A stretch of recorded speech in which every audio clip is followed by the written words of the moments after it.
What's up, guys and gals, and welcome to the back end of day 35. My name is Splattercat, and I'm happy to have you here today as we hang out with this war of mine. I just swapped out a filter over here.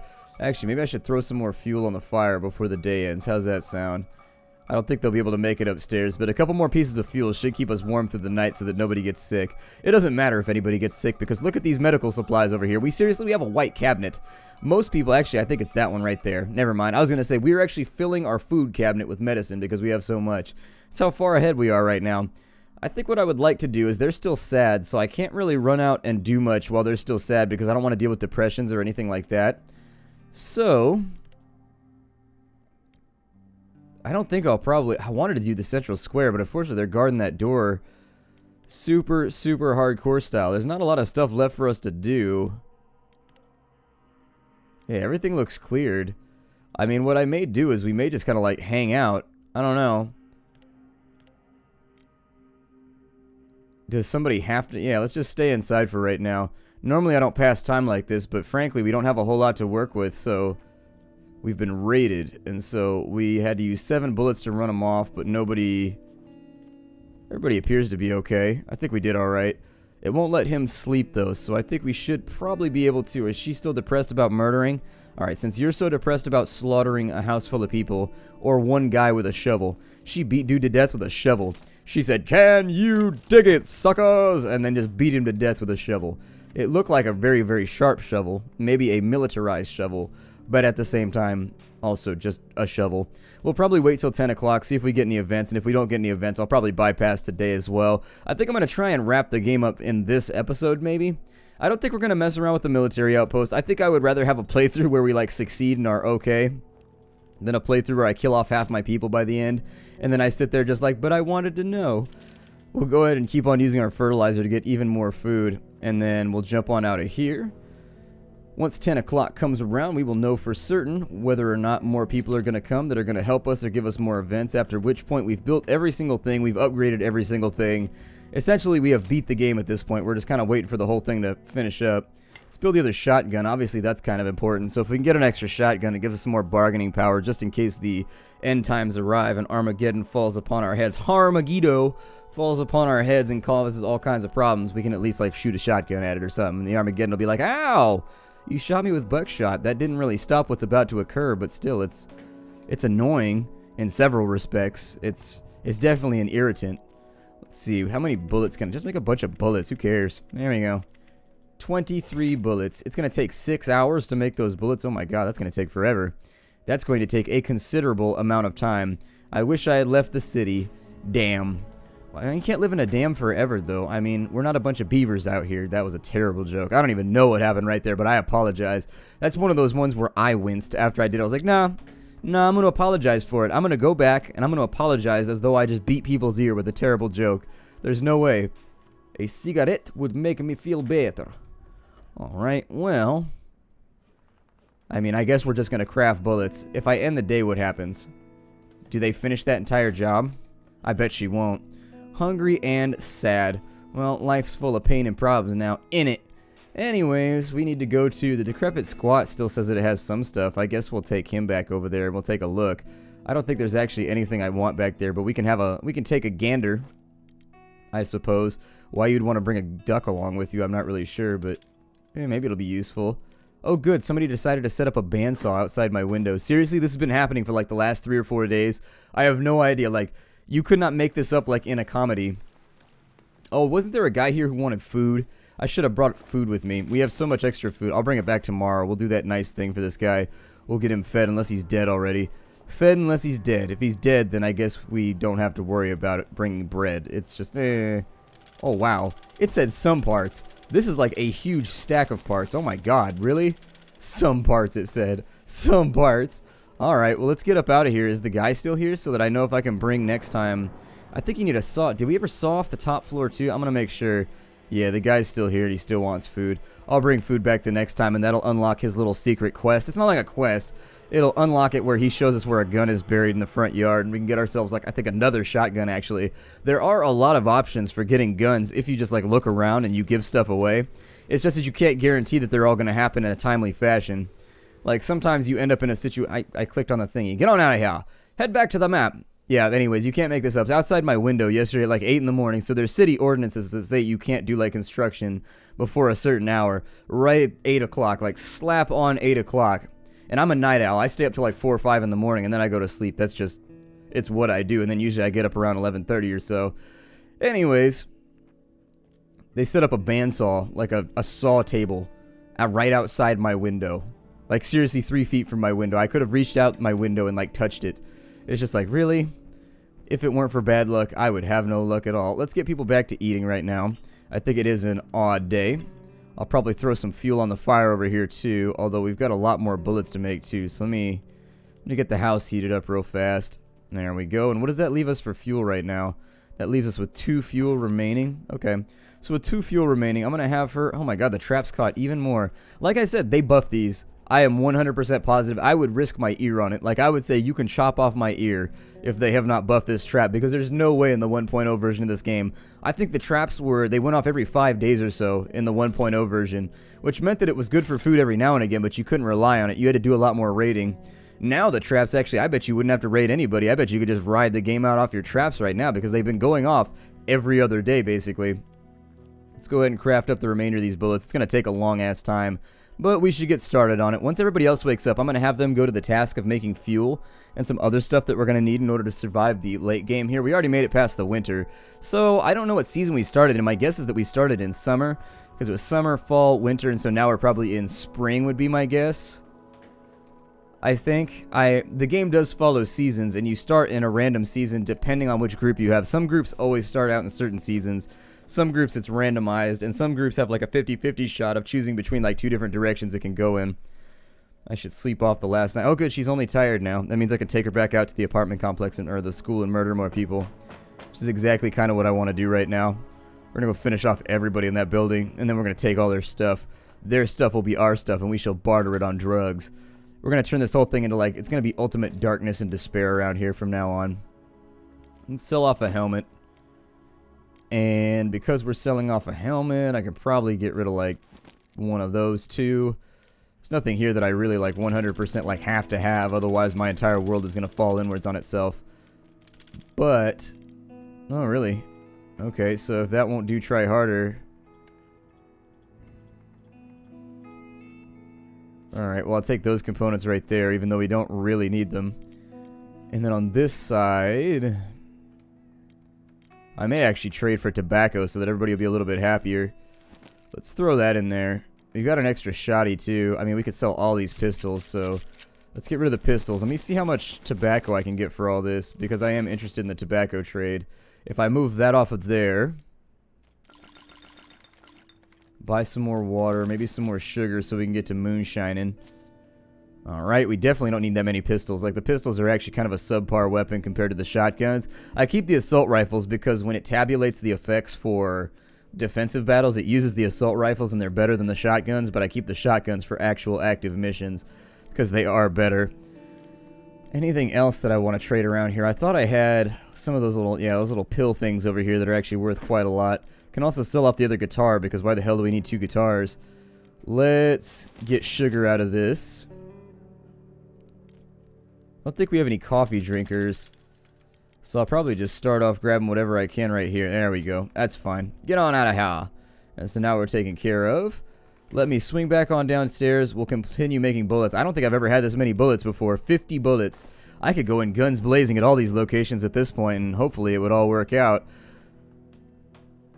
I don't know. I'm not trying to battle with any depressions right now, though. I'd prefer to stay away from that as a positive outcome. Or I guess a negative outcome would be depression. Anyways, let me swap this filter out. He should wake up in just a second. I can put him over here and get him started on some of the fuel. Assuming that he doesn't old man walk his way down there, which I think he might. He's got a crippled foot. I should probably take it easy on him. It seems a little bit cruel to berate Boris for his crippled foot. He's still sad, though. That means I gotta wait. I don't want him to get depressed and angry at Erica. I gotta wait until they're both not sad anymore. And then once we ride that out, honestly, I'll probably just have that make fuel for the remainder of the day, and we'll see where everything lands. It's day 37. Oh, everybody's got to eat, don't they? Okay. Make us some meals. I almost slipped up right there. I almost slipped up. Make us, 3 meals is fine. 3 meals will 100% work out because there are 3 of us. I don't know if you looked around and counted everybody, but there are 3 people hanging out here at our shelter. We used to have 4. Unfortunately, and if you spell the unfortunately as in like F-O-U-R, that would be even fun. Unfortunately, our 4th got killed, so he is no longer with us. It makes me sad because Roman was a beast and I wanted him to survive the war, but oh well. Let's go ahead and cycle people on in to eat meals. I don't know why we're riding bicycles in the house, but we are. We have extra space. We might as well. Alright. And then I'll probably wait for him to maybe get... Actually, just swap him out and I'll have Erica do it. It's all getting too hard. I don't know what you're talking about right now, but keep your hands out of your pockets. I don't even want to know... Wait, she's well fed? Why is she well fed? Did she eat yesterday? I must have accidentally fed her at some point and not noticed. Such is my life. Where are my cigarettes? Dude, you've been living here forever. We don't have any cigarettes. I will get started on them, though, because I know we went out of our way to purchase them, and so I figure we might as well, like, craft them. Let's go ahead and work on that tobacco first of all. This is going to be one of those days where we actually have to sit around and get stuff done. But it'll be okay. Boris is going downstairs. Got the fuel done right there. Anything else that we can complete? Nope.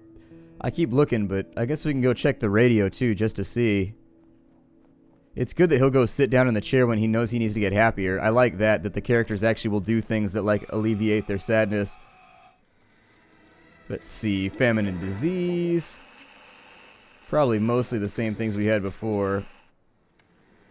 International peacekeepers are going to put an end to the civil war in the coming days. Okay, so it might be over pretty soon. Coming days will be quite cool. Alright. That's fine. It's weird that we rebuilt a radio and we put a brand on it. We started our own brand of personal radios. Alright, well, if we can depend on international peacekeepers to, like, end the game in the next couple days, we'll actually be in a lot better condition than I thought we were. I was sincerely hoping the game would not last out to, like, 52 days. It's actually, if you're having a bad game and you're struggling and the game goes out to 52 days, it's a lot of fun because then it becomes very, very difficult to survive past maybe, like, day 40. However, you almost have to steal once you get to that point unless you've had a good game like we have. However, if you're stocked up like we are, it becomes one of those issues where it's just like, whatever, who cares? We'll go ahead and end the day, save ourselves a couple of minutes here. I'll probably put them all on... Actually, no, I need to take him back out. We're going to do the nice thing for that hobo. Let's go back over here. We're going to go to the semi-detached house. Was that where it was? That's not where it was. It was in the decrepit squat, as I recall. Prepared. Let's bring him some food, because obviously we'll give him one of our cans, because that's just the type of nice guy that I am. Bring a Kroby with us, too, just in case. I think we already pried everything off of this location. I pride myself on prying everything off of a location, but... Let's go ahead and we'll talk to this guy over here. I apologize for the sound of mass construction taking place in the background. Can't really help it right now. It's the work guys. So our apartment complex has these, like, maintenance dudes. They just run around. They're basically like the supers at other places, but anyways. Let's give him some food. There it is. I don't know how to thank you enough. Well, obviously you've been eating. He's got pirate boots. Look at that right there. We got Long John Bucket. I said Long Jong. I don't know why. It's probably because I've been looking at North Korean stuff lately. I said Long Jong-il. It's the pirate version of Kim Jong-il. I'm going to be honest. My favorite out of the group was Kim Jong-il. I mean, I realize they're all horrible, like, war criminals, but they are kind of like these weird characters in the world. Like, strangely enough, I find myself oddly fascinated by the Kim family. There's something peculiar behind the barrels. Why wouldn't you just pick it up? Whatever it is. Either way, I'm not going to question a good thing. I think it's a busted rifle if I remember right. Oh no, it's liquor and jewelry. We might come out of this with some bling. It's a Pac-Man. It's a big chain with a Pac-Man spinner on it. Yeah. Yeah, buddy. I watched a thing last night on how sports stars always go broke. Like, every single one of them has, like, ridiculous money problems because they're like, well, you take a 20-year-old who hasn't gone to college most of the time. Most of them just, like, go straight from high school and they get drafted. If they played college ball at all, then they were only in college for, like, a year or so before they got drafted to the NBA or the NFL or the MLB or whatever. FIFA, I guess, if we're talking to the Europeans here. But anyways, they get drafted. And so they go up to the major leagues, and one guy said that he got his first paycheck. He said that, like, he's 20 years old, didn't go to college, didn't do any of this stuff. He just got drafted straight out of high school. He was a first-round draft pick, and he said he looks at his paycheck, and the first check he gets after his first week at training camp is like $185,000.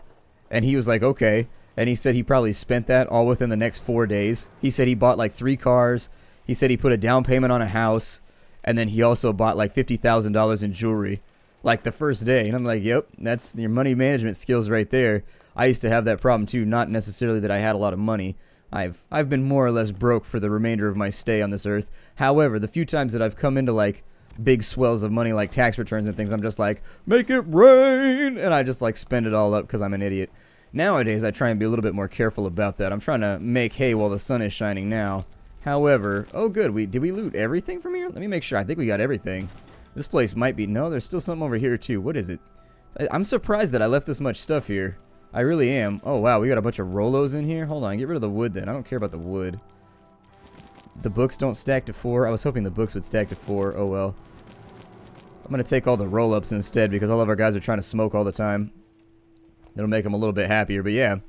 They were talking about how, like, a vast majority, like 60% of all professional ball players end up just, like, broke by the time they're 35. Even though they made, you'll look at the amount of money they made over the course of their entire life, they will have made, like, $135 million over the course of their life, or over the course of their short career, but it'll all be gone by the time they're, like, 35 because they just don't have money management skills. You figure what they should do is, like the NFL and all that shit, they should have like financial advisors in place for each team that you can go and talk to. That's what I would do if I owned a team. I want my players to be healthy, wealthy, and wise. You know what I mean? Like I want my players to be in the proper frame of mind, not worried about money or whatever else.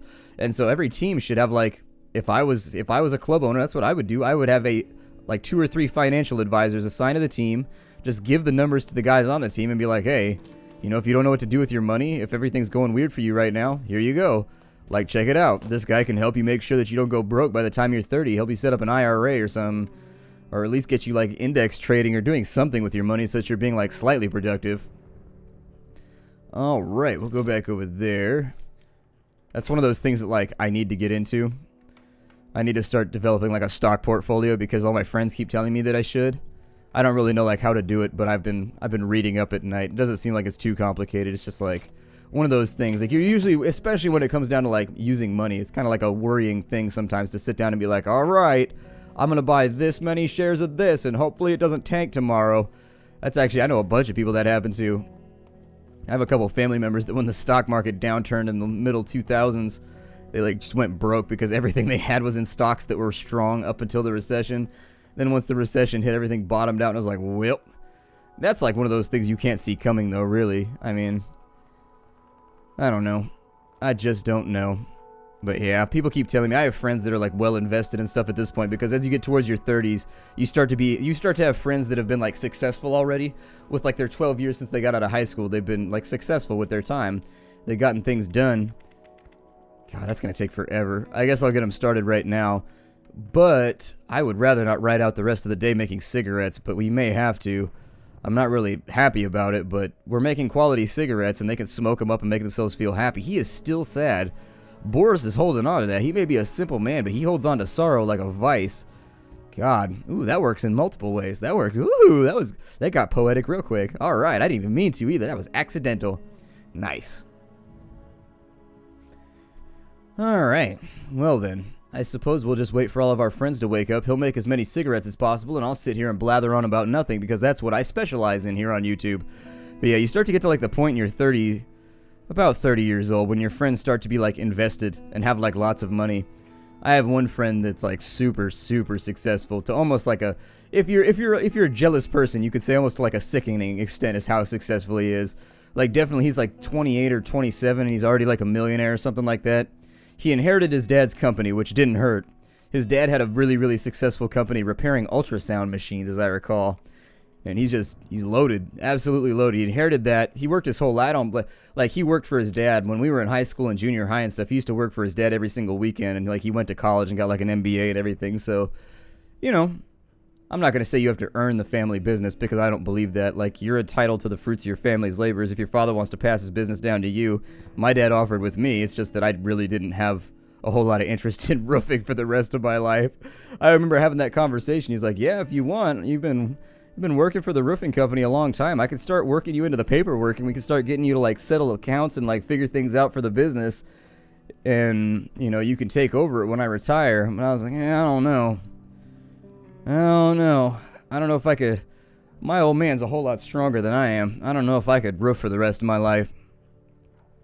I think my old man did it because, like, my dad used to be a factory worker, and what happened is around the late 80s, all the factories in the United States, like, shut down. And so he got pink slip back then, and he was left with kind of like, basically he was like 23 years old, actually maybe like 24 or 25, unemployed. The last 7 years of his career no longer mattered because there were no factories anymore. They all shut down like simultaneously one year, and they fired all the workers and everything. And so you had an option where it was either you could like wallow in self-pity or start a business. And he started a business as a general contractor, roofer. But I don't know if I could do that. I could do it if desperation required it. But honestly, I'll tell you, I like doing YouTube a whole lot more than I like roofing. I'll tell you that much right now. Roofing is a hard business. You make a lot of money. That's the thing, is roofing pays a lot. You make a considerable amount of cash in any construction related industry. But it's hard work. Like, I don't know anybody who's a retired roofer that doesn't have blown out knees, busted shoulders, bad backs, you know, torn up ACLs, whatever. Is an ACL? I don't know. Either way, everybody I know that's retired as a roofer that's friends with my dad has some kind of just like injury that they just every month habitually like pay for medical bills, or they have like their health insurance. Every month they're filing a claim though. It's just like, did you get out of bed already? What? Oh wait, is nobody tired? What happened here? Something weird happened right here. Well, we're almost out of time. The day's almost over. We made 44 cigarettes, which is pretty swell. It looks like they go through 9 a day, so tomorrow we'll probably make some of the cheap ones as well. Oh no, we just made normal cigarettes. Alright, we'll make some cheap ones then after this, and it'll be fine. But yeah, roofing's a hard business to be in. It'll break you down. It'll make you feel real old. There were definitely days where I got back from being on a roof, and I just fell down on the couch, and you just like fall asleep. You get home at like 5 o'clock, 4:30. And you'd sit down on the couch and you just wake up and it would be midnight and you'd be like, oh my god, I fell asleep. You'd be starving, but you were like so tired that you didn't even care. You just fall asleep on the couch, forget to eat, and just be like, oh man, I am exhausted. I think we're just going to stay in. There's nothing else for us to work towards right now. Like, I'm not even tripping about it. We'll defend the house if we need to, but got raided. We shot some more people. Everybody's all rested up right now, so I'll probably send them over here to deal with the fact that more cigarettes need to be made.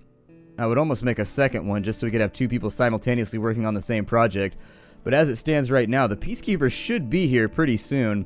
Because we got raided while we were sleeping, a couple people are going to have slept poorly. We also need to make meals, but we can worry about that in just a second. How much fuel do I have on hand? We have 13 fuel. Make 7 more, just in case. We're going to have to refill all these furnaces and everything today too, so it's worth the investment.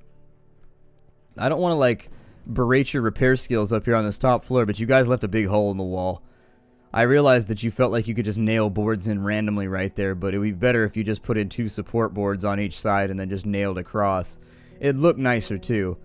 Like, it looks like a lumberjack basically got overexcited over it. It looks like a carpenter decided to make artwork in this corner. Like, it's...